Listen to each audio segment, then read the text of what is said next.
All right, hey, how's it going, everyone? So if you saw the short, I took off the case, or not the case, the flywheel with this adapter I had to get. That basically, if you can see, let me see if that's, yeah. Basically, you put this over top of the flywheel. You screw this down in. I mean, you talk about being stuck, guys. This thing, I mean, it bent this metal here. So I mean, it was unbelievable. It popped off. I mean, it snapped. I mean, it was pretty unbelievable how difficult this was to get off. I was putting everything I had into my breaker bar. Just, I mean, so I don't know. I'll have to check the inside because this thing clearly has never been taken off. It was as seized as you get on there, and this thing is in. I mean, this thing is in rough shape. I'll show you up close. If you see the, let's see if it focuses here. You see all. I mean, okay.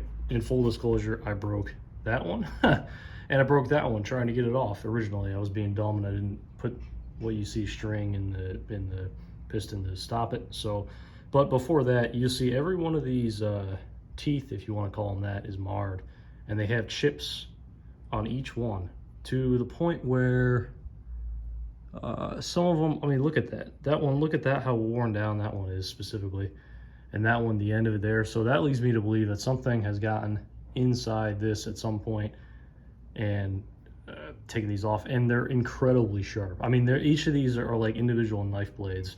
The number of times I've cut myself just moving this on this thing is ridiculous. So this flywheel, I mean, this thing is just a hazard. I mean, it's like a spinning disc of knives. I mean, I've worked on other stuff where each of these is like incredibly dull. I mean, you can't get hurt if you try, but this one's literal, a literal knife blade. I mean, I've got my finger so many times, this handle, it's ridiculous. So we will be replacing this. That is a fact. I don't.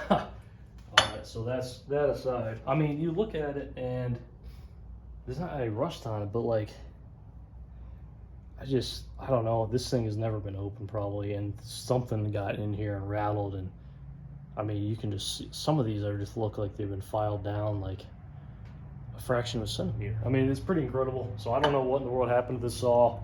I'm not sure at all, but you can see the string method here where hopefully we're not focused. All right, you can see the string method here. You just put it in the cylinder housing there, and then it'll just stop it so you can wrench on your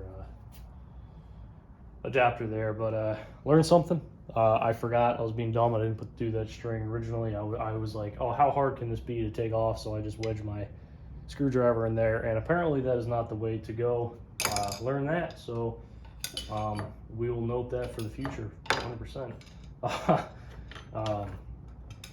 So I should have, I mean, I don't know why I did that in the first place. I should have started with the string originally. I just thought it would have been a quick disassembly, but I didn't wrench on it too hard though, and it snapped clean off, like with little to no pressure. So I think the flywheel itself may have been also just already out of commission to begin with.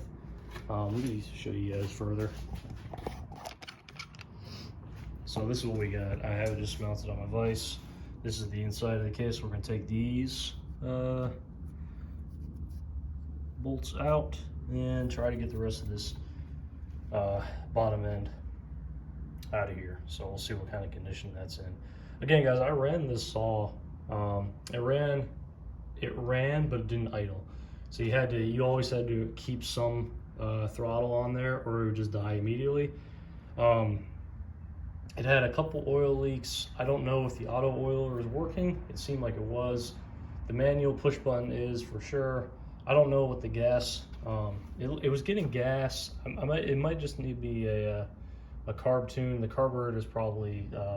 I need to clean that out. It's probably clogged, I would assume. But yeah, it ran, but it didn't idle, and it also didn't sound like it was running well. It just sounded kind of rough. So we're gonna see what we can do with it. But I just want to give a quick update there. I really hope that I didn't damage something because by how much pressure I had to exert to get that flywheel off. I mean, that was just unbelievable. So we're gonna take this apart next video. I'll do a couple shorts on it again, like I usually do, and we'll go from there. So I'm excited to see. I'm excited to see what's inside. I'm also kind of nervous too because Yeah, we'll see. Anyway, guys, thanks for watching.